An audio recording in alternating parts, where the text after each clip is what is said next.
తొలిసారి లోకేష్ ఈయన కూడా గతంలో ఎమ్మెల్సీల నుంచి వీళ్ళు మినిస్టర్ అయ్యారు కానీ ఇప్పుడు తొలిసారి ఎమ్మెల్యేలు అయింది వీళ్ళిద్దరు. వంగలపూడి అనిత పాయకరావుపేట అనకాపల్లి పార్లమెంట్లో ఇందాక మనం అనుకున్నాం కదా, ఎస్సీ సామాజిక వర్గం రెండవసారి ఎమ్మెల్యే, ఈవిడికి ఈసారి అవకాశం ఇచ్చారు. సత్యకుమార్ యాదవ్ ధర్మవరం శ్రీ సత్యసాయి జిల్లా యాదవ్ సామాజిక వర్గం తొలిసారి ఎమ్మెల్యే. ఈసారి తొలిసారి ఎమ్మెల్యేలకు కూడా ప్రాతినిధ్యం ఇవ్వడం అన్నది చెప్పుకోదగ్గ అంశం ఈ కూర్పులో. ఇక నిమ్మల రామానాయుడు ఫైర్ బ్రాండ్ ఈ రకంగా ఆయన తెలుగుదేశం పార్టీ నుంచి 2014, 2019, 24 అది కూడా తెలుగుదేశం పార్టీ కోసం ఆయన ప్రాణాలు ఇవ్వడానికి కూడా వెనకాడు. చాలా ఫైట్ చేసే వ్యక్తి, విధేయతకు పెద్దపీట వేశారు 100%. పాలకొల్లు కాపు సామాజిక వర్గం మూడవసారి ఎమ్మెల్యే. ఎస్ఎండి ఫరూక్ నంద్యాల ముస్లిం మాజీ మంత్రి నాలుగోసారి ఎమ్మెల్యే మైనార్టీ కోటాలో ఒకే ఒక సీట్. ఆనం రామనారాయణ రెడ్డి మాజీ మంత్రి 7వసారి ఎమ్మెల్యే. ఆయన వైఎస్ఆర్ హయాంలో 2 సార్లు మంత్రి చేశాడు ఆయన. ఇంక విషయం ఏంటంటే వైఎస్ఆర్ కాంగ్రెస్ పార్టీ నుంచి వచ్చి జాక్పాట్ కొట్టిన వాళ్ళు ఇద్దరు మంత్రులుగా, ఒకటి కొలుసు పార్సారథి ఆనం రామనారాయణ రెడ్డి. గుమ్మనూరు జయరాం ఎక్స్పెక్ట్ చేశారు, ఆయన ముందు చూపుతో పార్టీ మారారు, ఎమ్మెల్యే అయ్యారు. బట్ మినిస్ట్రీ అంటే 25 మంది కూర్పులో ఇంత మందిలో తీసుకురావడం హ్యూజ్ మెజారిటీ కదా, అసలు ఊహించని విధంగా. Very tough task to CBN. అవును. Payyavula Keshav fire brand Uravakonda. పయ్యావుల కేశవ్ గురించి ఒకటి మాట్లాడుకోవాలి ప్లీజ్.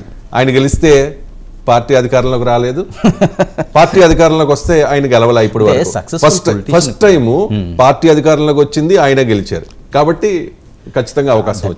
5వసారి ఎమ్మెల్యే, అవును, సామాన్యమైన విషయం కాదు అది. అనగాని సత్యప్రసాద్ రేపల్లె గౌడ 3వసారి ఎమ్మెల్యే, ఆయనకు ఛాన్స్ ఇచ్చారు. కొలుసు పాస్టర్ ఇందాక మీరు చెప్పినట్లుగా నూజివీడి నుంచి ఈయన విజయాన్ని సాధించాడు, మాజీ మంత్రి 4వసారి ఎమ్మెల్యే. ఇక బాల వీరాంజనేయ స్వామి కొండేపి 3వసారి ఎమ్మెల్యే.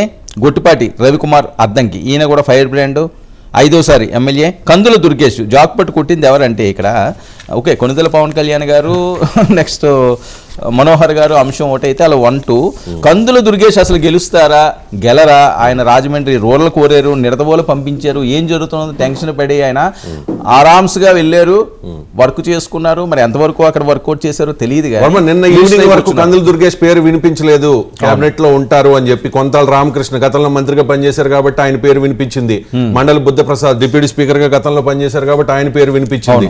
కానీ కందుల దుర్గేష్ పేరు వినిపించలేదు, అనూహ్యంగా ఆయన అవకాశం దక్కించుకున్నారు. అంటే ఇంకొక అంశం ఏంటంటే ఇక్కడ మనం గమనించవలసింది, జనసేనకి సంబంధించి పవన్ కళ్యాణ్ గారు నాదెండ్ల మనోహర్ గారు మినహాయిస్తే ఇప్పుడు గెలిచిన వాళ్ళలో కందుల దుర్గేష్కి నెక్స్ట్ ప్రయారిటీ ఇవ్వాల్సిన అవసరం ఉంది, సీనియారిటీ పరంగా కానీ.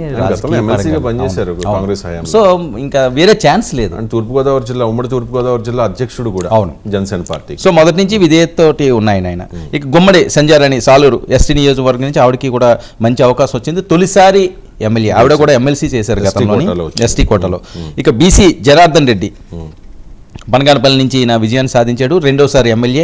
ఆయనకి కూడా మంత్రివర్గం చోటు ఇచ్చారు. టీజీ భరత్ కర్నూలు తొలిసారి ఎమ్మెల్యే. ఇక్కడ తొలిసారి ఎమ్మెల్యేలు మనం చూస్తే టీజీ భరత్, సవితమ్మ, వాసంశెట్టి సుభాష్ గురించి చెప్పుకోవాలి ప్లీజ్. అసలు కోనసీమ అల్లర్ల కేసులో వాసంశెట్టి సుభాష్ ని అప్పటి జగన్ గవర్నమెంట్ చాలా ఇబ్బంది పెట్టింది.